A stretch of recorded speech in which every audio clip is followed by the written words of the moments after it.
Hello, everyone, and welcome to PNP Live. My name is Beth Wong, and I'm an event coordinator at Politics and Prose. We thank you so much for joining us in this new format where we continue our proud tradition of bringing the authors you love and their new books to the PNP community. At any time during the event, you can click the green button below my screen to purchase tonight's book on PNP's website. Our physical stores are still closed, and we do need online purchases in order to keep on spending on this programming and sending you books. Another way to support PNP tonight is by using the donate button in white text at the bottom of your screens and contributing whatever you are able. Tonight you can ask our authors a question by clicking on Ask a Question, also in that white text near the bottom of your screen.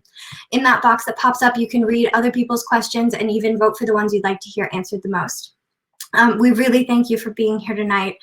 We owe everything to our really loyal family of customers that are keeping our doors open and keeping the books coming to you.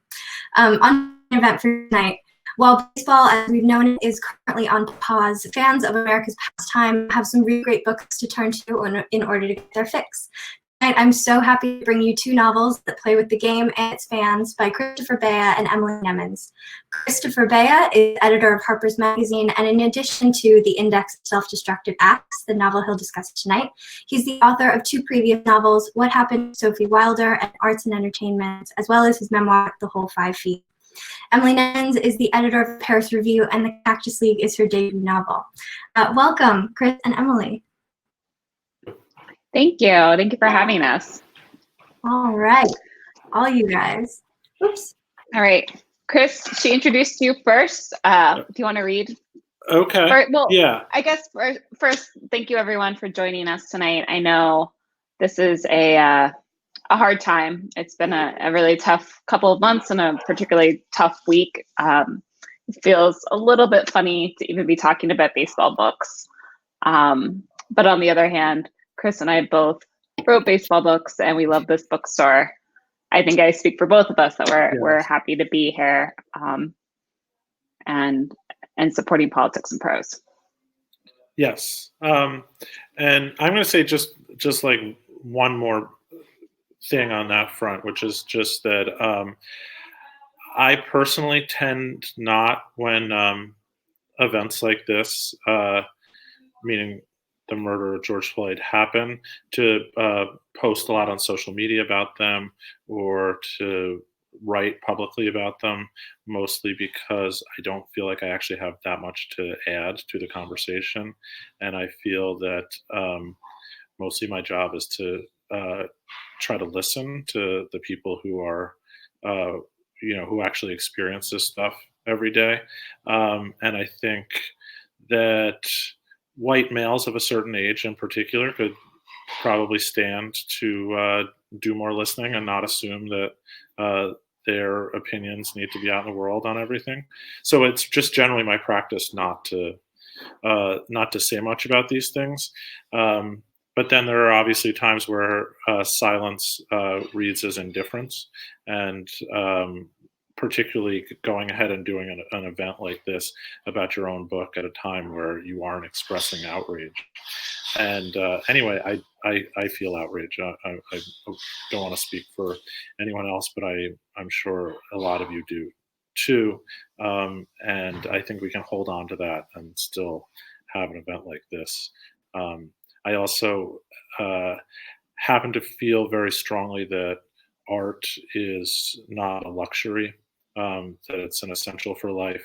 It is not just something that decorates the good times, but it's necessary during the bad times. And it's not just necessary as an escape, but as part of how we engage with these things and work through them. So I don't, in saying that, claim that my book is a way for people to work through the particular atrocity that's going on out there right now. But I do think that it's not just an escape art, and I don't.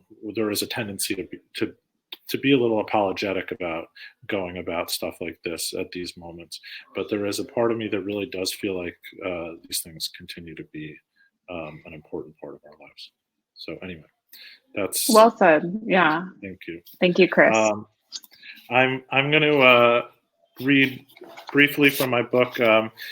I tend to read when I read from the beginning, so you don't have to do all this work of setting stuff up, which can sometimes be boring. But in this case, I wanted to make sure that I read a baseball passage. So I'm reading a little ways into the book. So I just want to tell you guys a bit about what's going on here. The character who's kind of the point of view character in this chapter is named Frank Doyle. He is a political columnist for a newspaper who has also written a number of books about baseball. He's just about 70 years old when this takes place in 2009. So he grew up in Brooklyn during the era of the heyday of the Brooklyn Dodgers. He then became a very prominent Mets fan. And he's a familiar figure that also plays a part in Emily's book, but is the sort of elegiac sports writer who mythologizes the game, and he's had a kind of fall from grace. And there's another character named Sam Waxworth. He is a younger writer about both politics and baseball, who is much more data driven and who is Frank sees as a natural enemy, both because he's the next generation coming to supplant him, and also because he has a very different attitude about how we understand the game. Am I sorry? I think I see. Yeah, you look good. Out for a second. Okay. Yeah. So anyway, an enterprising magazine editor, which is a figure that we both know well, has decided to send the two of them to the first game being played at Citi Field, the new Mets stadium, which opened in the spring of 2009. And that's where this picks up. And I'm just going to read a couple of pages, but Frank is walking into the ballpark for the first time. At the top of a long escalator, an usher took Frank's ticket, passed its barcode across his handheld scanner, and returned it intact. Frank missed the tear of the stub, the homely thwack now replaced by an automated beep. There was something irrevocable about that rip, which left you with an artifact that testified forever to your presence at that particular game. Each torn edge was a little different from the others, even when you arrived at a group and handed over a stack of 4 or 5 to be taken at one go. Now, the fact of Frank's entrance was stored on a server somewhere in the form of zeros and ones, but his ticket, not even a ticket, just a piece of paper from his printer at home, remained unchanged. If he were still in the business of writing elegiac baseball essays, he would have written one about that.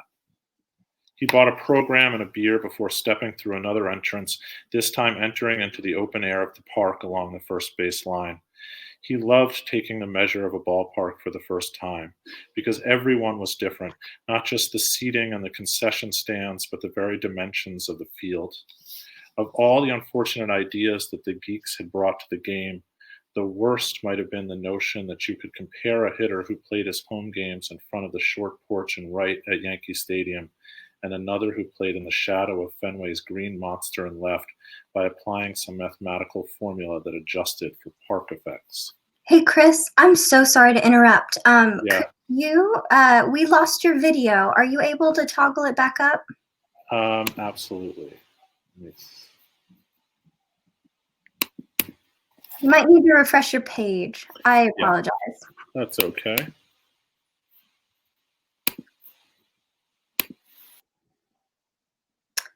We'll get Chris back in just a moment. Sorry about that, everybody. His audio sounded great. I know. Gorgeous passage. We'll have him in just a couple more seconds.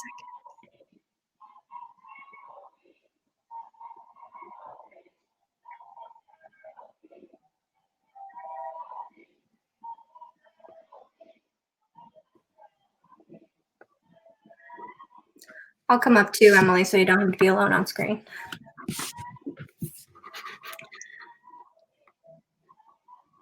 Alrighty, he is connecting back up. We apologize, everybody. We thank you for your patience. It's kind of a reality of this virtual age we're in that sometimes everything doesn't work perfectly.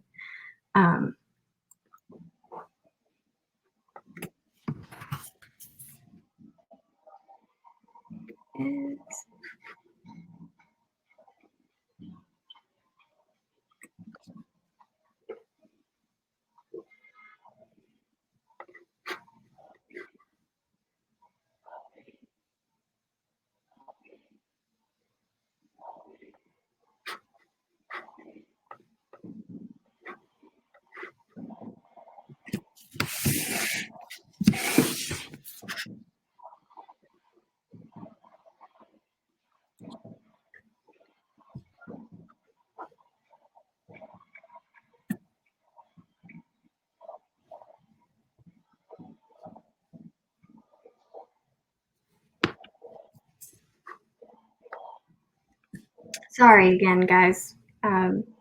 We'll have Chris back on screen really quickly.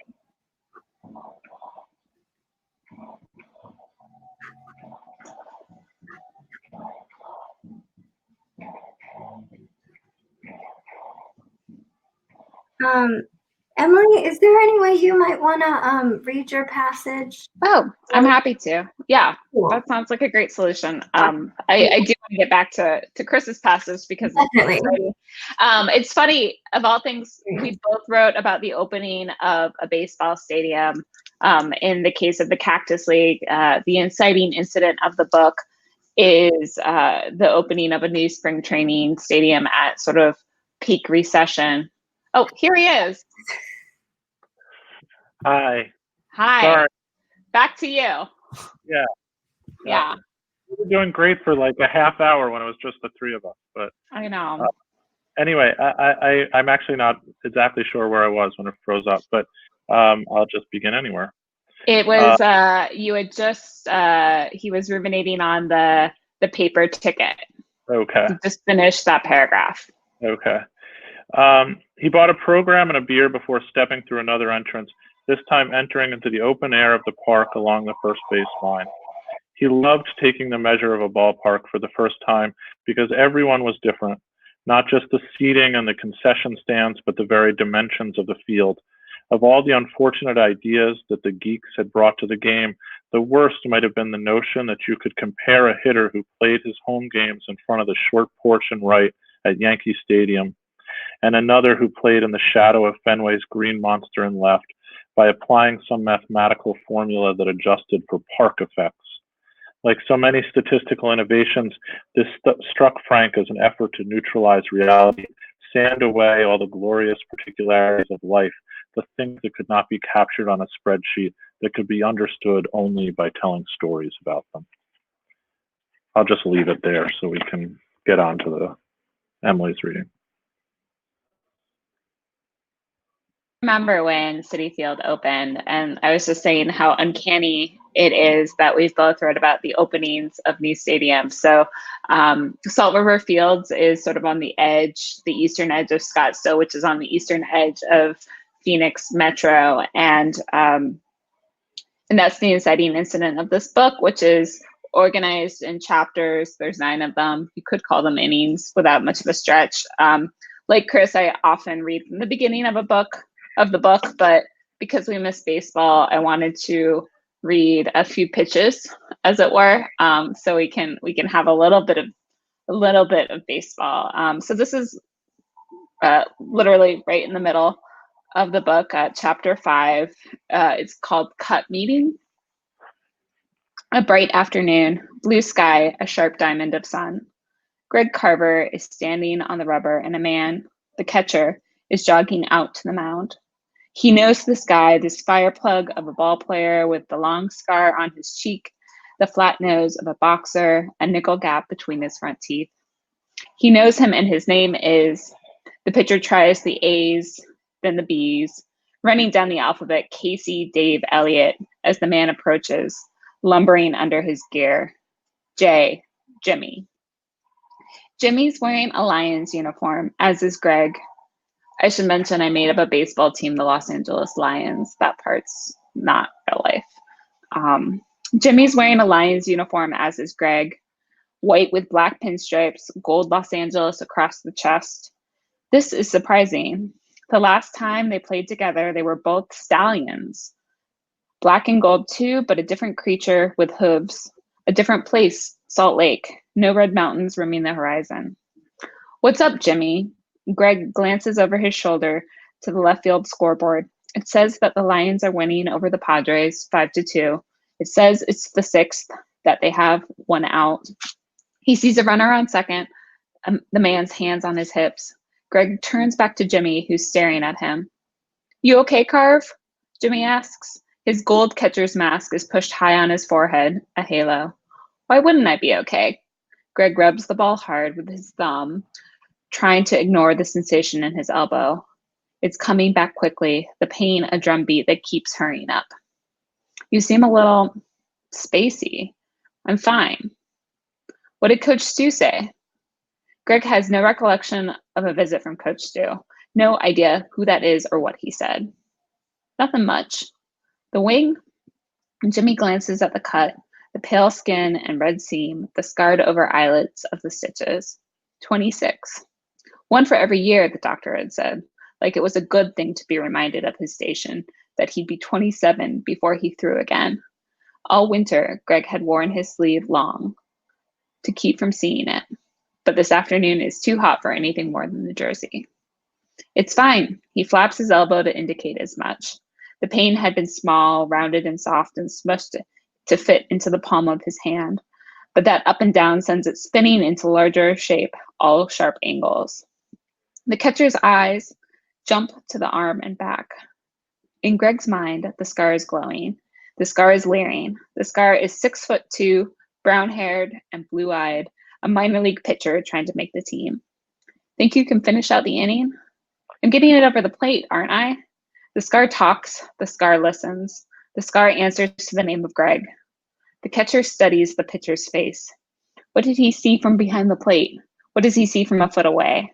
The sweat dripping down Greg's face. He wipes at it with his shoulder. Mostly, yeah.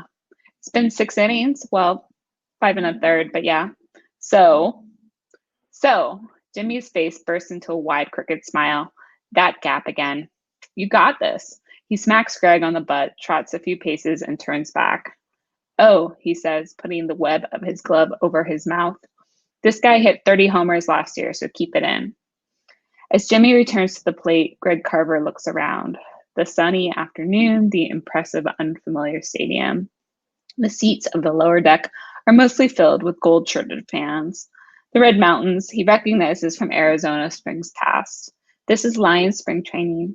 He's pitching. Jimmy squats, flashes a signal between his legs. Greg nods, not that he remembers what that signal means, but because he knows to nod back. Jimmy spreads his feet, settling into his ankles to receive the impact of the pitch.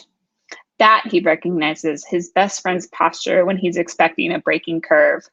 Greg looks at the ball in his hand, adjusts his fingers. He takes a deep breath and readies himself for a rocket of pain. And with it, the ball goes flying. Very nice. Thank you. We can just imagine the thunderous applause that will now follow. I wanted to ask you first off how you hit on writing about spring training in particular, which is such a particular phenomena as opposed to just sort of the regular season or baseball in general.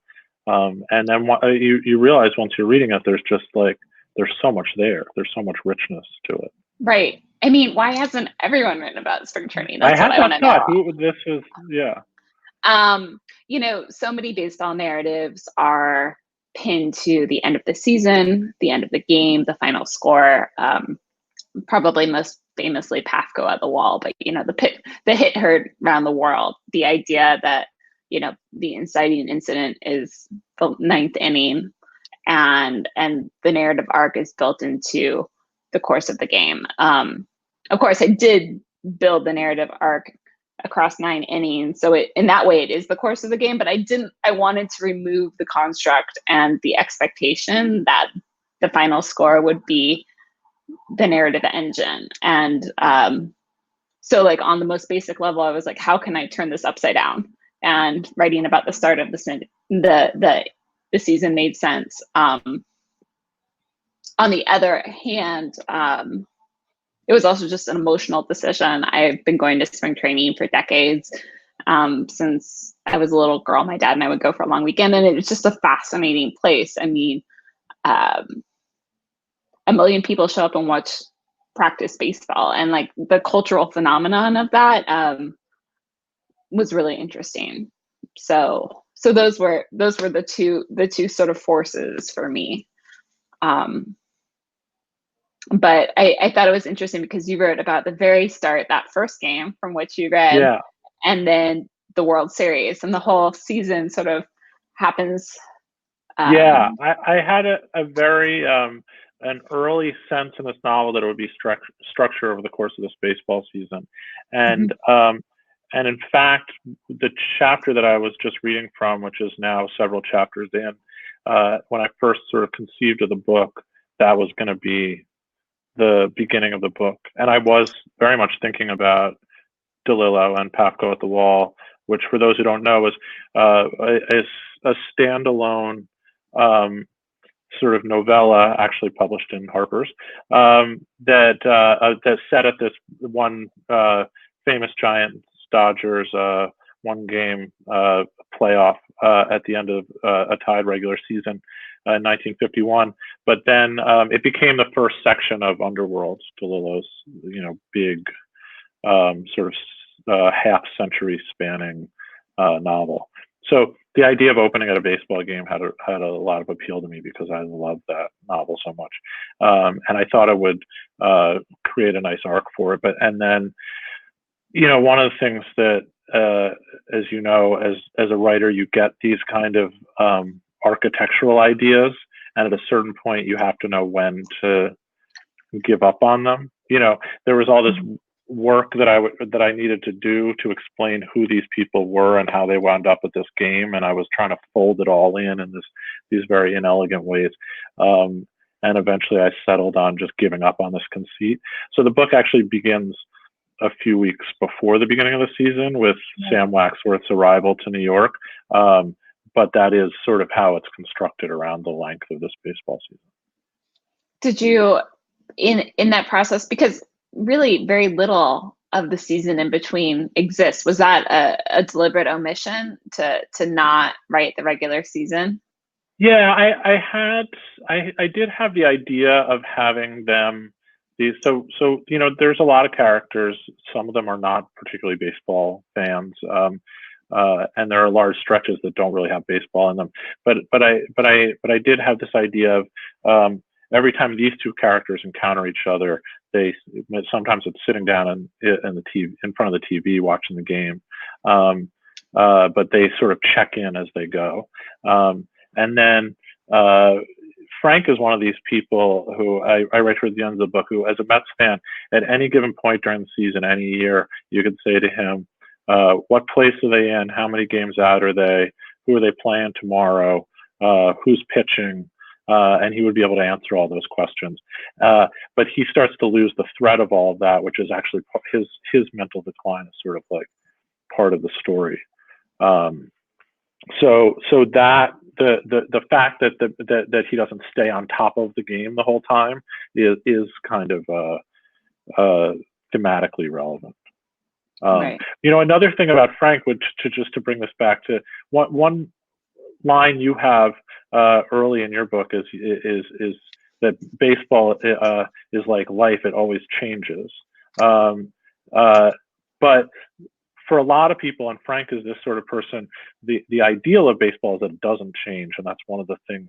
That's why there's so much nostalgia infused in it, and that it's cyclical rather than being linear. And that's what I found. One of the things I found so powerful about spring training as a setting is it's the beginning of the cycle. If at the end of the season you say wait till next year, Right. and then spring training is when you get to start again, and everyone has this hopefulness, and there's all these players who aren't going to make the team who are still invited to spring training and getting to play with the star players, even though they're probably career minor leaguers, etc. Right. I think, it's the most hopeful moment for most baseball fans. And but I somehow still managed to write a book full of desperation. I mean, I think the underbelly or the counterpoint to, having to wait till next year and suddenly next year arrives is there's just this really impossible overloading of hope and expectation. People need to be ambitious and want everything. And that's great, but even over the course of 6 weeks, it becomes clear that won't be the case for everyone.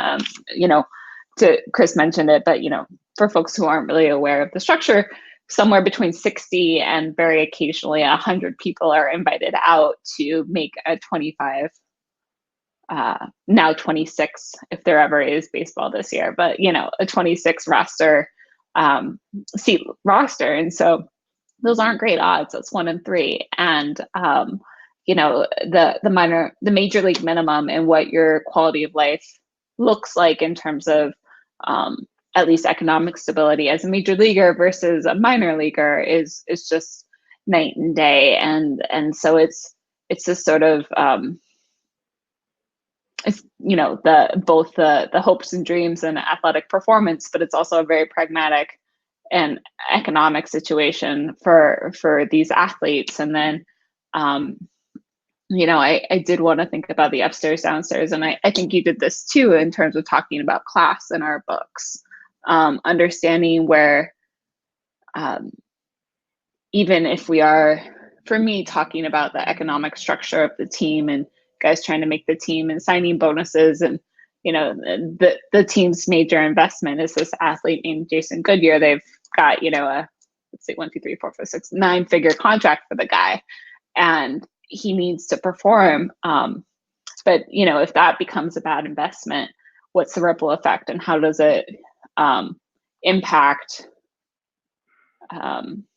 financially, but also emotionally, both pragmatically, psychically, many concentric circles of the team. And by the team, I also mean the fans. And I mean, Fandom. Chris, how was it for you to write about Fandom? Well, it was great. I have to say I have a bit of Frank Doyle in me, and also a bit of Sam Waxworth in terms of, I find the elegiac stuff, the kind of romance of it, very appealing. I grew up during one of the very rare periods of extended futility for the New York Yankees, who were my team growing up. So they had just ended the reign, the late 70s Bronx Zoo reign of being winning 2 championships and going to another World Series, being one of the best teams in the game. And then just as I was going off to college is when they entered the more recent Jeter Rivera dynasty.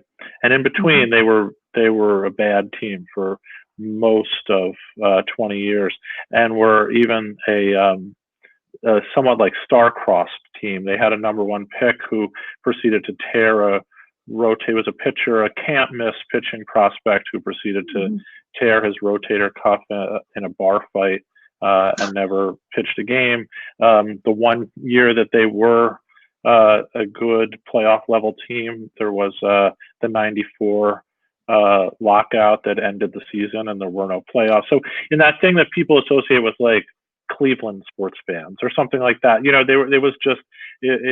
were really hard luck. I am a Mariners fan, so so cry me a river, Chris. I really don't care. But the first time that they made the playoffs in my life was the year after the strike. Was the first time there was a wild card round when they played the Mariners, and the Mariners did win that period, and that was anyway. We won't get too deep into the weeds on the baseball stuff, but the Yankees are a team with obviously a great history, and the result was that my fandom as a child existed a lot of stories about these Yankee teams of the 50s in particular, of which is when my parents were growing up. The Mantle and Mickey Mantle and Whitey Ford and Yogi Berra teams. So I've always experienced, among other things, fandom as having this element of narrative to it, and also this element of history and nostalgia to it. So I was very interested in writing about a character who's very engaged in the game right now, but to him the most meaningful part of the game are things that happened, 60 plus years ago. Yeah. And there's something about baseball in particular that, obviously there's lots of other sports that have long histories, but people don't get into the history in quite the same way that they do with baseball. There's generally a sense that people have that the present moment is very often treated as the golden era of basketball, of football, of all sorts of sports. But the golden era of baseball is always some other time. Right. That's true. And I don't know if that's true because it really was the 1950s, or if it's just we're like kind of a fatalist bunch that does look back. And I mean, for me, writing about that nostalgia, I'm so aware of it in so much of what I read, and I'm also aware of it as sort of a critical issue for baseball if they're going to remain vital. Having a bit of nostalgia and a long history are great resources, but it will also shrivel on the vine. Right. Like the sport will die if it's not relevant to 2020. And I was aware of that and wanted to interrogate it a little. And I mean, I think writing about, one of my main characters is a writer, or is a ball player who's now a coach, and very much at the end of his career, and looking back at his career, but looking back at his heroes and sort of that generational, that experience and that exercise of just leaning into the good old days, right? Yeah. And the opportunities of sport. Do you want to talk for a minute about just the strangeness of having no baseball? Yeah, I mean, it's. I was saying to you before we went live that one thing in however long you were writing this spring training book, you must have felt you could rely on, despite all the vagaries of publishing, is that there would be spring training happening when your book came out, and I certainly was expecting there to be a baseball season, and one of the things that I try to do in this book, which is a long book that takes place over this season, is talk about the way that that something like baseball helps people to order their lives. This secular structure. So you pass the markings of the year. You mark the passings of the year by way of, now it's spring training. Now it's the sort of heat of the pennant race. Now it's the fall, and we're into the playoffs.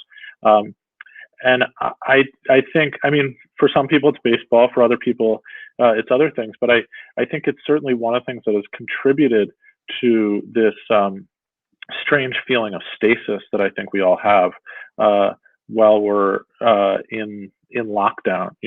If we were all stuck in our apartments or homes and not going out, but still these things were going on out in the world that were part of how we mark the passage of time, I think that would be one thing. But to have all of that shut down too is very unnerving. So it's sort of reaffirmed for me this sense of like the way these sports for me, but other cultural things for other people help us to order time. Yeah, this has certainly been a weird moment for time, I'd say. My book came out the first week of February, and I told my publisher, I need to get out right before pitchers and catchers, and they were like, we don't know what that means, but also, okay, whatever you say. And I really thought I had 6 weeks of sort of market share or relevancy in that way. And, I was getting on a plane to Phoenix when they canceled the rest of spring training. And so I didn't get on the plane, and Yeah, and we just we've been in suspended time ever since. I mean, it's the first week of June. Like, we should be having some NBA finals right now, Yeah. right? That's what I want. Yeah. It's always in May that the playoffs start, which is to say that the next season is over, since they never make the playoffs anymore, and that's when I know to turn my attention towards baseball, and that's built into. Just as I can rely on there always being a baseball season, I can rely on the Knicks never making the playoffs, and so that's just built into how I order my life. Yeah, what year was it they made it and we're out in 4 games? I know because I spent a whole lot of money to take the guy I was dating at the time to one of their playoff games, and it was Easter Sunday, and they got creamed, and I was just like, this was not surprising, but also not a wise investment on my part. You're talking about the structure of our. Go ahead. Oh, I wanted to ask, because one of the interesting things about your book is the precarious situation that so many of the characters are in different ways. And we do think of professional sports as there's so much money involved. And as you say, these like minor league players or these sort of sports writers at the end of their careers, or coaches who maybe were players before all the money got in, before free agency, and then are making, $60,000 salaries to be, minor league hitting coaches, that sort of thing. And I did want to ask, as a literary question, what drew you to that. But I also was just wondering how hard some of these, spring training towns that depend on this influx of people every year for like a 2-week period, how hard they were hit by. Oh, I saw a number, and I should have checked it before this call, but I think it was hundreds of millions of dollars to lose the last 2 weeks of spring training. Arizona gets hot over the summer. It's a really beautiful place, but very unpleasant, May, June, July, August, and just in terms of functioning outdoors. So, the whole local economy really just gears up for the winter, and then 1 million people showing up and eating all of their meals out, and they have their days at the stadium, but they're spending their dinners out. There's some evening games now, of course. Some stadiums are lit, and particularly with the stadiums that are hosting two teams, you might have a day game and a night game for the 2 clubs. But yeah, there's this huge economic impact for Arizona, for the Phoenix area. And then, to think about, I haven't been following it super closely, but it's interesting to see how the players union has negotiated the furlough, and how these teams, which, these owners, I think we all think they're richer than God, and maybe they are, but, the sustained economic hit, what that means for these teams, the Lakers did not handle this well. I think we can agree, but, yeah. I saw today that the Nats, right, are supporting their minor league team, or their teammates, because there's not going to be a minor league season, and the players union had to fight tooth and nail for a very reduced draft. So, there is so much money in baseball, yes, full stop. But I think you don't have to go too far past that first layer of all the starters to see where the precariousness enters, the precarity. And that's interesting. I mean, obviously, I was writing about this looking back at the last recession, and you were also writing about the last recession. So I guess I'd turn the question back to you in terms of writing about economic structures in a literary way. What compelled you there? What was maybe the most interesting part of writing about it, the most challenging thing to write about the Great Recession? Well, one of the things I wanted to do in this book is actually include some of the math. And I'm a big fan. You haven't told them about Sam Waxworth yet. Maybe you need to just take a step.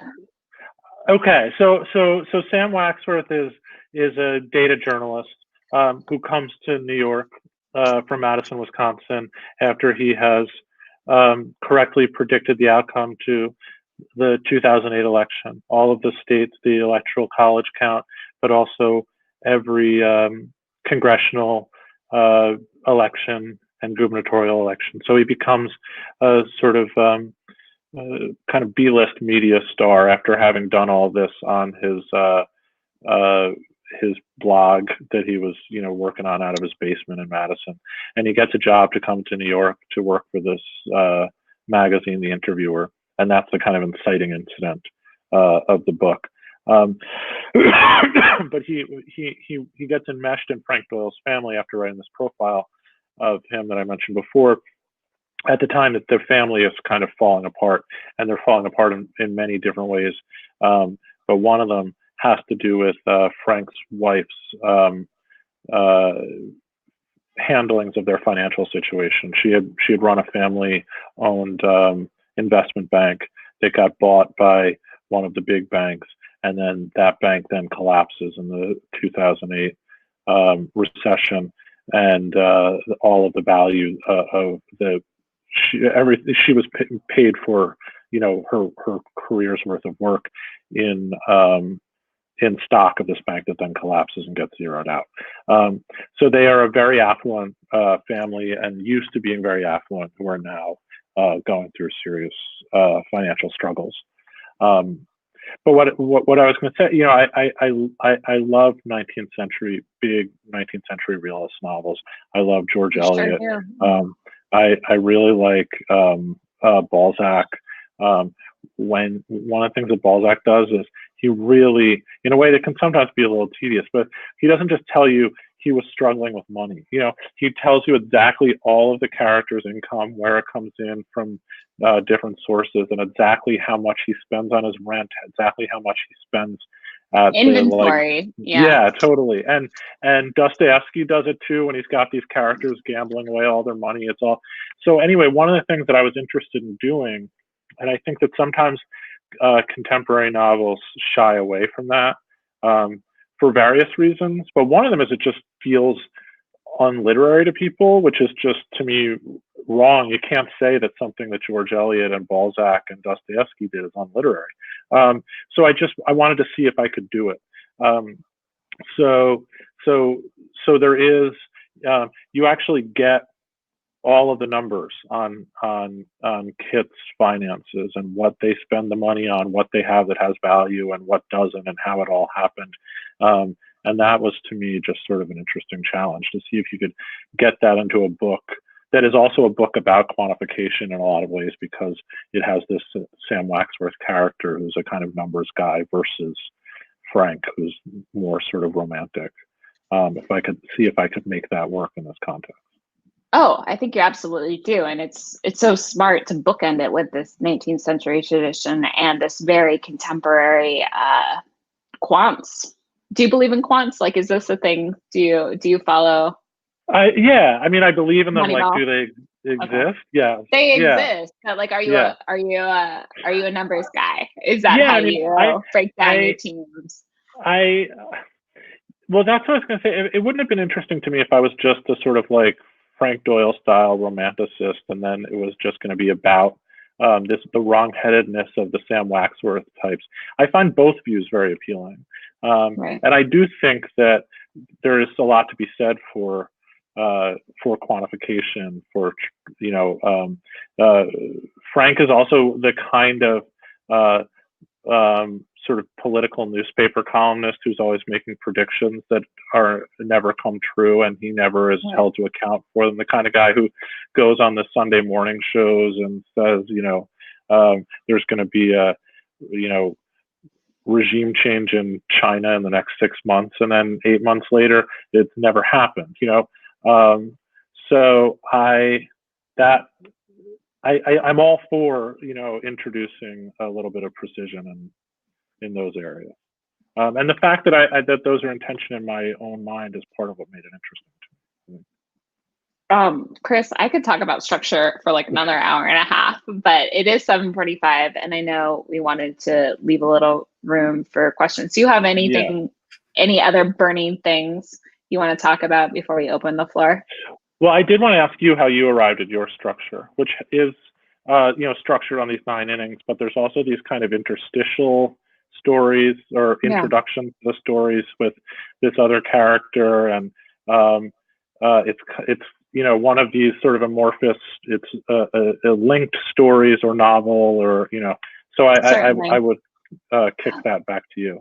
Yeah, well, I loved it that you started with structure and hung on to it until you had to let it go, because I entered through the other entrance to this building. I had this pile of individual stories, and it did start as a project that was stories, all taking place at the in Scottsdale at the same time.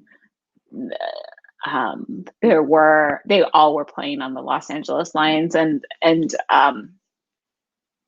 it was a great story collection, but really a missed opportunity to build a season, to build a game, to do what baseball is, which is one person has the ball, they throw it, something happens, either someone catches it or someone hits it, right? And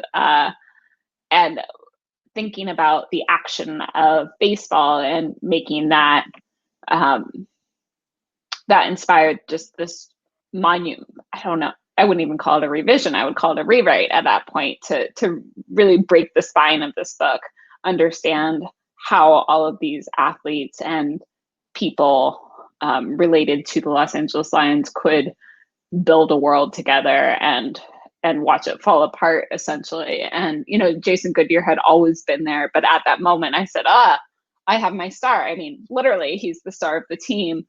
If he is the one that is going through a crisis, it will impact the most people. And so when I realized that, I'm not going to say it fell into place, because I lost a lot of hours and pained over it mightily for a few years, but that was really the motor that I needed and the engine that I needed. So that was sort of the organizing of the chapters. And in terms of those interstitials, I have my Frank Doyle is not quite the same, but similar. He's a Los Angeles Times. He started as a beat writer and sort of rose through the ranks to be able to write about sort of whatever he wanted on the front page of the sports section. But he still stayed with the Lions and was a loyal fan there, and got downsized in the recession. He was cut out, and I wanted him to have this reckoning. Who am I if I don't have my credentials? What is a sports story if I'm not trying to file a narrative about the one loss column? And for him, I that gave him the opportunity to reckon with that, but also be something of the avenging angel, thinking about all the things we've built, all the structures we've built, literally the stadiums, but also the value systems that drive baseball narratives and in our contemporary moment. And so that's my structure. Yeah. Well, it's a great book. Thank you. Yours is too. I really loved it. I mean, Thank it's a brick. It's over 500 pages, but I ripped right through it. So I hope many more people spend some time with the index. Thank you. Yeah. Should we go ahead and do some audience questions? Hi guys. I'll read some questions if that's cool with you. Jade asks, what are the pros and cons of using real athletes or real sports events in your fiction? I know you both touched on this, and you both use fictitious, Emily uses fictitious teams and athletes, and you talk about real ones, Chris. Can you speak to that a little bit? Yeah, sure. Well, you go Chris, ahead. you first. Okay. Well, I would say I did use real ones, and all sorts of things are fictionalized in the book. I mean, the main characters are all fictional, but in addition, there's a social media company, and it's called Teaser. The newspaper that's supposed to be like the Times is the New York Herald. There's a lot of things that are just a little bit sideways, but one thing that is not is this baseball season. So the game that Frank and Sam go to this home opener at Citi Field, I got from Major League Baseball a DVD of that game, of the broadcast of that game, and I watched it a number of times. And everything that happens on the field during that scene actually happened in real life in that game. And there's an amazing serendipity because I'm very concerned with superstition. Frank is very superstitious.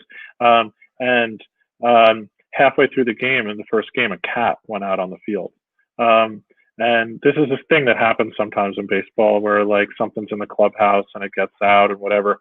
And it allowed them to start having this conversation about whether or not this was a sign of something, and about the sort of intrusion of the eerie into everyday life and this sort of stuff that actually emerged from the game.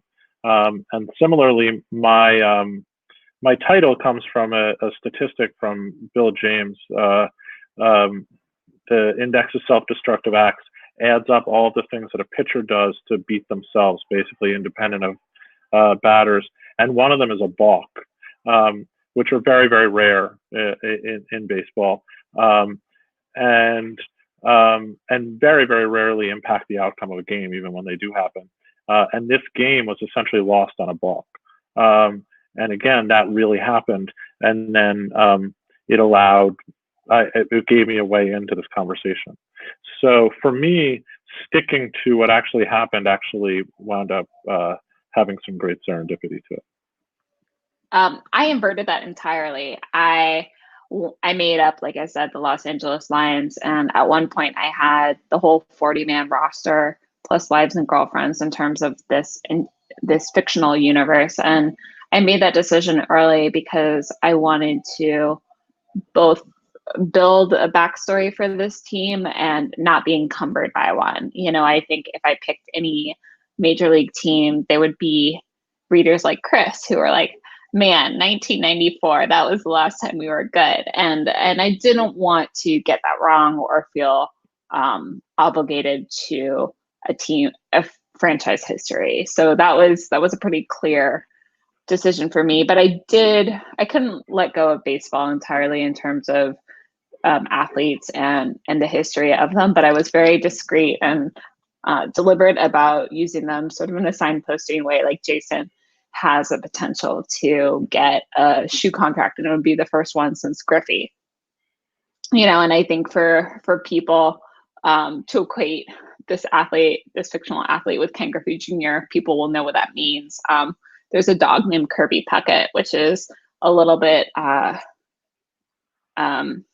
tongue-in-cheek, but not really, because the guy who owns Kirby Puckett is dealing with a major health issue that will end his life really early. And of course, Kirby Puckett passed away tragically in his 40s. And, he and Lou Gehrig were the two youngest athletes to pass away, having been inducted into the Hall of Fame. I think I've got that right. But in terms of athletes being lost way too soon, Kirby Puckett and Lou Gehrig are I consider them in one breath, and this character is an agent who represented Kirby Puckett and still misses him dearly, but is dealing with ALS, is dealing with Lou Gehrig syndrome. So that's how I used real baseball and real baseball history in my book.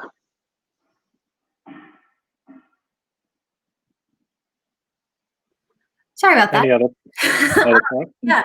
So somebody that you might know, Chris, a viewer called Jim Beha is. Oh, that's my twin brother. Awesome. Probably. He says, you mentioned DeLillo and Underworld. It seems like there is much more literature involving baseball than any other sport. Do you think that there is something particularly literary about baseball? I definitely have thoughts on this, but do you want to, just so it doesn't seem like my brother is coming up here, do you want to go for it? I want you to talk to your brother, but I think the pace of play has a lot to do with it. I think, as I said earlier, in basketball, 10 people are moving at once. In football, what, I can't even count how many people are moving at once.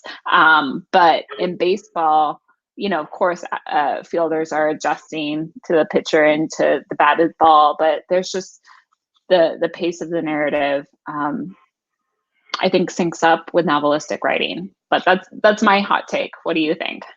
No, I think that's a huge part of it. There's just a lot of, and also because it's not continuous, there's a moment happens, something happens, and then there's a moment to reflect on what just happened and think through the implications. I mean, every pitch, then there's a pause after it, and then the pitcher and the catcher have to decide, all right, what am I throwing next, and where am I throwing it based on how he responded to that pitch. Even if the batter just took the pitch, didn't swing at it, they're still going to say, okay, can I get away with throwing another one in that same place? Or is then, so anyway, there's just constant reflection built into it. And I think that's a part of it. And then I suspect a part of it also is the history of it. It has the longest history of any of the American games. I think the fact, and whether, again, this has to do with just the reality of it, or there's something about baseball, but the fact that people think of baseball in terms of some earlier golden age, the nostalgia, all of that. And then the other thing about baseball is, football season is 16 games. And the vast majority of the time, when two teams play each other, the better team is going to win. So that, really good teams wind up going 12-4, 13-3, and those three are probably when they played the other really good team that's 14-2. Baseball, there's 162 games, and people lose to worse teams all the time. What you want to do is you go in and play a 4-game series against the team, and you're hoping to pick up a split. So there's that, like the ebb and flow of a season, and the fact that like the cliche goes, if you fail 7 times out of 10, they send you to the Hall of Fame. It's just a game that has so much failure built into it, even for the very best people at it. I think there's a lot of drama to that. Absolutely. So Tom asks, has your love of the game waned at all in recent years, either because of life getting in the way, or more particularly because the length of the games has gotten ridiculous? I guess, has your love of the game ever waned, kind of for any reason, but maybe especially the length of the games? I can say I had the kind of adolescent passion for the game that very few people sustain. There's some people who Right. who keep that kind of love throughout their whole, but I don't love it the same way that I loved it when I was 12 years old, when it was just my brother who just asked that question. I would sit in our rooms together and we just talk about it for hours. We wouldn't even be watching. We just and so that. And you get told at that age by people, that love isn't, you're gonna start thinking about girls, for example, and maybe spend less time thinking about baseball. But you think to yourself, I'm gonna be one of the people who I love this much my whole life, and it just doesn't happen. So that's actually, I do still love the game, but not that way. And that's also, to me, where some of the nostalgia of the game comes in. To me, it's very associated with childhood. I wish the games were shorter. It's nice to be able to, if you go to a 7 o'clock tip-off basketball game, you're home by 9:30. If you go to a 7 o'clock first pitch baseball game, you're home at like 11:30. And if you have small children, that's basically a non-starter. So I do wish the games were, but that they haven't really affected my love of it. Yeah, the length doesn't bother me. I think the bigger problem has been time zones. Growing up as a West Coast fan, living on the East Coast, I think I'm sure it's totally wrapped up in nostalgia, but I just remember, Seattle in the summer has these endless days, like it's still light out at 9:30 or 10. And the precursor perhaps to one's iPhone, I had this little AM radio that was the shape of a baseball that was battery powered. And I just walked around listening to games, while it was still light out into, peak summer. And now games don't start until 10:30. I go to bed. I get like an MLB at bat update when the Mariners lose again. So that's been really hard to sustain. I think so many of the controversies in recent years, in recent months, the Astros stuff was really tough to swallow. But I think, honestly, like disappointments and controversies like that are kind of perennial. This one's just still smarting for me. Yeah. So I think I am perhaps less of an idealized baseball fan, but always curious on how it will respond to the moment and the challenge. Absolutely. On that note, we are out of time, unfortunately, but I do have one more question for the both of you. Like you were saying at the top, Chris, art is kind of essential during these times, and at Politics and Prose, we firmly believe that books are essential to turn to during these times. And I would love to know what you guys are reading anything to get you through, Do you want to go ahead? Well, I just finished your book, which I loved. I'm reading The Day the Sun Died right now by Jan Leonk. Excuse me. How about you, Chris?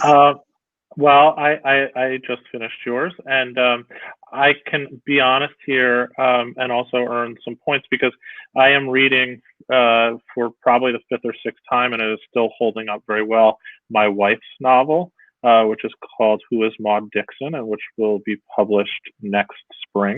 And I've just got it in layout, so I'm reading that.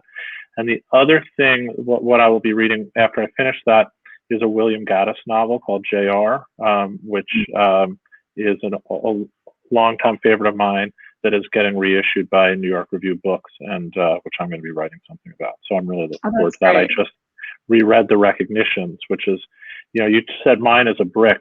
The Recognitions is about twice the length of. I know, and JR Yeah. is even bigger. Is up right? there too. Yeah. Yeah. So that's what I'm.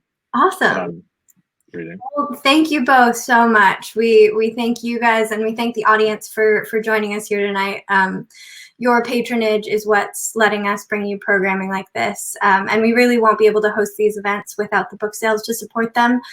So we really appreciate you supporting both Politics and Prose and our really excellent authors tonight who presented this really just fun event. Additionally, I'll point out that you do have the opportunity to donate any amount you can by clicking the donate button below. And you can also click on the PNP logo in the top right of your screen and see the upcoming events that we have for this week and for the rest of June. But in the meantime, now more than ever, we really hope you all stay well and stay well read. And good night, everybody. Thanks. Thank you for so much. hosting. Thank you, Emily. Thank you, Beth, for hosting.